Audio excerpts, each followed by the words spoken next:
ایک بیکاری مسجدوں کے باہر بیٹھ کر بھیک مانگتا تھا۔ اس کو بھیک مانگتے ہوئے 10 سے 15 سال ہو چکے تھے۔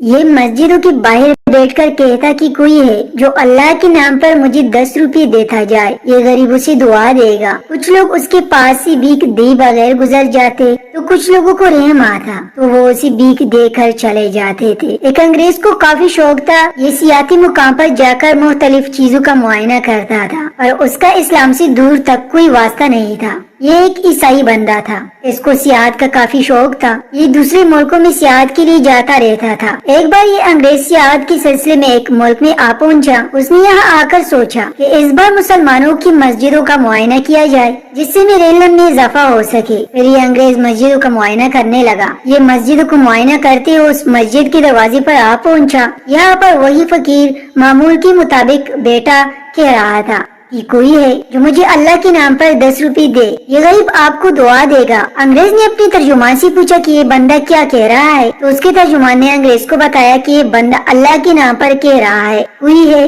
جو مجھے 10 روپے دے جس سے میں اپنا گزارا کر پاؤں گا۔ انگریز نے اس کی بات سن کر انسونی کر دی اور سیدھا مسجد کے اندر چلا گیا۔ کچھ دیر تک وہ مسجد کا معائنہ کرتا رہا۔ یہ مسجد کی خوبصورتی دیکھ کر کافی متاثر ہوا۔ پھر یہ مسجد کے باہر نکل آیا تو یہ بھکاری وہاں پر ویسے ہی موجود بیٹھا تھا جسے اس نے پہلے دیکھا تھا۔ دوبارہ بھی بھکاری اپنی وہی الفاظ کہہ رہا تھا کہ ہے کوئی بندہ جو مجھے اللہ کے نام پر 10 روپے دے۔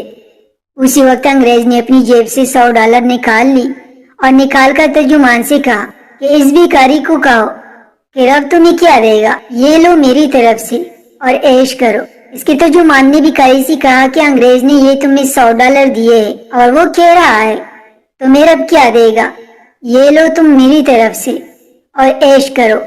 بھکاری نے کہا کہ اس انگریز سے کہو کہ میں مانگ تو اپنے رب سے رہا تھا اور اس نے میری دعا اس انگریز کے ذریعے پوری کر دی جس کو ذریعہ بنا کر بھیجا۔ بے شک رزق کا وعدہ تو میرے رب نے کیا ہے اور اس نے مجھے عطا کر دیا۔ اب انگریز بھکاری اور اپنے ترجمان کی باتیں سن رہا تھا۔ پھر اس کو یہ معلوم نہیں تھا کہ ان باتوں کا مطلب کیا ہے۔ انگریز نے اپنے ترجمان سے کہا کہ اس بھکاری نے کیا کہا، کہ اس بھکاری نے کیا جواب دیا۔ اس کے ترجمان نے کہا کہ بھکاری کہہ رہا ہے کہ میں مانگ تو اپنے رب سے رہا تھا اور اس نے تمہیں ذریعہ بنا کر میری مانگ پوری کر دی اور تمہارے ذریعے میرے رب نے مجھے عطا کر دیا۔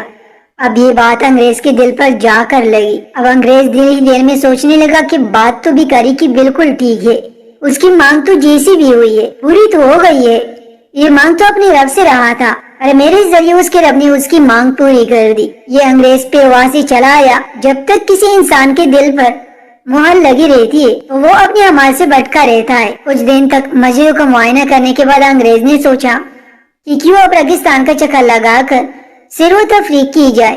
انگریزوں کے اندر جستجو ویسی بھی کافی پائی جاتی ہے۔ انگریز نے اپنے ترجمان سے کہا کہ مجھے ریگستان کا چکر لگانا ہے اور ہم وہاں پر کچھ دن رہ کر معائنہ کریں گے۔ اس کے ترجمان نے کہا ٹھیک ہے، ہم صبح ہوتی ہی سفر پر روانہ ہو جائیں گے۔ جیسے ہی صبح ہوئی انگریز نے اپنے دل کی مراد کو پورا کرنے کے لیے ریگستان کا رخ کر لیا۔ اب انگریز اور اس کا ترجمان یہ دونوں ریگستان کے اندر پہنچ گئے۔ انگریز نے ریگستان کے اندر آ کر کیمپ لگا لیا۔ 1 سے 2 دن یہاں معائنہ کرنے کے بعد اس کی دلچسپی اور بڑھ گئی۔ یہ اپنے ساتھ 2 دن کا سامان لائے تھے۔ ان کے پاس اب پانی اور سامان ختم ہو رہا تھا۔ انگریز نے اپنے ترجمان سے کہا کہ ہمارے پاس جو بھی سامان باقی تھا وہ ختم ہو چکا ہے، لیکن میرا دل نہیں چاہ رہا واپس جانے کو۔ میں یہاں پر کچھ دن اور روکنا چاہتا ہوں۔ تم ایک کام کرو، شہر جا کر سامان لے آؤ، کیونکہ ہمارے پاس آج تک کا سامان اور پانی بچا ہے، یہ نہ ہو یہ بھی ختم ہو جائے۔ اس کا ترجمان ریگستان سے روانہ ہو کر شہر کی طرف چلا گیا۔ 3 سے 4 گھنٹے گزر جانے کے بعد اس کا ترجمان واپس نہیں آیا۔ اب اوپر سے موسم کافی خراب ہونے لگ گیا تھا۔ جب ریگستان کے اندر ریت کا طوفان آتا ہے تو انسان پوری طرح سے اس کے اندر دفن ہو سکتا ہے اور پتہ تک نہیں چلتا کہ انسان کہاں غائب ہو گیا۔ اب کچھ ہی دیر میں اوپر سے گروا غبار اٹھا اور اس نے پوری طرح سے انگریز کے کیمپ کو اکھڑ ڈالا۔ انگریز بھی خود کو بچتے بچاتے ہوئے وہاں سے ریگستان کے اندر کھو گیا۔ اوپر سے طوفان کافی تیز ہو چکا تھا۔ اب انگریز کو نہ تو کوئی بندہ دکھائی دے رہا تھا نہ ہی کوئی بندی کی وہ، کیونکہ طوفان پوری طرح سے تباہی لا چکا تھا۔ 1 سے 2 گھنٹے بعد طوفان ختم ہو گیا۔ اب انگریز کو یہ معلوم نہیں تھا کہ یہ کہاں پر موجود ہے۔ یہ 2 سے 3 فٹ ریت کے اندر دب چکا تھا۔ اس نے کسی طرح کر کے خود کو ریت سے باہر نکالا، پھر اس کے سانسیں پھول رہی تھی، اس نے ہمت نہیں ہاری اور خود کو وہاں سے نکال لیا۔ رات کافی گہری ہو چکی تھی، نہ ہی اب اس کے ترجمان کا پتا تھا کہ انگریز کہاں ہے، کیونکہ اب اس کا ترجمان وہاں پر آ بھی نہیں سکتا تھا۔ پہلے سے طوفان نے اتنی تباہی مچا رکھی تھی، انگریز کو اب پورا اندازہ ہو چکا تھا کہ اس کا موت کے علاوہ اب کوئی اور سہارا نہیں بچا، کیونکہ اب اس کو کافی شدید پیاس نے گھیرا ہوا تھا۔ اس کے پاس نہ پانی تھا اور نہ ہی کچھ کھانے کو، کیونکہ اس کا کیمپ طوفان کی وجہ سے سینکڑوں دور جا چکا تھا۔ اب اسے ایک ہی چیز دکھائی دے رہی تھی اور وہ تھی موت۔ کہتے جب انسان برے وقت میں پھنس جاتا ہے اور اسے کوئی دوسرا راستہ دکھائی نہیں دیتا تو پھر وہ رب کی طرف رجوع کرتا ہے۔ اب انگریز نے سوچا کہ میں نے جس وقت اس بھکاری کو پیسے دیے تھے، اس بھکاری کی دعا قبول ہو گئی اور میں اس کو پیسے دینے کا ذریعہ بنا۔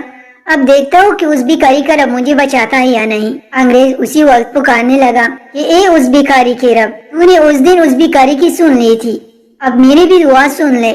مجھے ہر طرف سے موت نظر آ رہی ہے، اب مجھے پتا ہے کہ میں نہیں بچ پاؤں گا، اب میرا آخری سہارا تو ہے، مجھے اس دلدل سے نکال۔ اگر وہ بھکاری سچا تھا تو مجھے یہاں سے تو زندہ نکالے گا، اور پھوٹ پھوٹ کر رونے لگا، اور اسے اب کوئی دوسرا سہارا دکھائی نہیں دے رہا تھا۔ روتے روتے اس کی آنکھ لگ گئی، جیسے ہی اس نے آنکھ کھولی تو صبح ہو چکی تھی، اور اس کے سر پر اس کا ترجمان کھڑا اس کو جگانے کی کوشش کر رہا تھا اور اس کے منہ میں پانی ڈال رہا تھا۔ جیسے اس کے منہ کے اندر پانی گیا تو یہ اٹھ کر بیٹھ گیا اور کہنے لگا کہ واقعی بھکاری کا رب سچا تھا اور میں نے اسی رب سے مدد مانگی، جبکہ میرے سر پر موت آ پہنچی اور اس نے مجھے بچا لیا، جبکہ اتنی گہری طوفان نے پوری طرح سے تباہی مچائی۔ مجھے ہر طرف سے موت ہی موت نظر آ رہی تھی اور اس نے مجھے ایسی نیند میں ڈال دیا کہ میری ساری تکلیف دور ہو گئی۔ پھر جب میری آنکھ کھلی تو میرا ساتھی میرے سر پر کھڑا تھا۔ بلا شک بھکاری کا رب وہی ہے جو سب کا رب ہے۔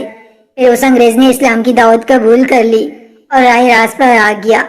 بلا شک پروردگار تو وہ ہے جو ہزاروں میٹر سمندر کی گہرائیوں کے نیچے لاکھوں پتھر موجود ہو اور اس کے نیچے ایک کیڑا بھی رہتا ہے تو میرا رب اس تک بھی رزق پہنچاتا ہے اور اس کے ہر حال سے باخبر ہے، ہر چیز پر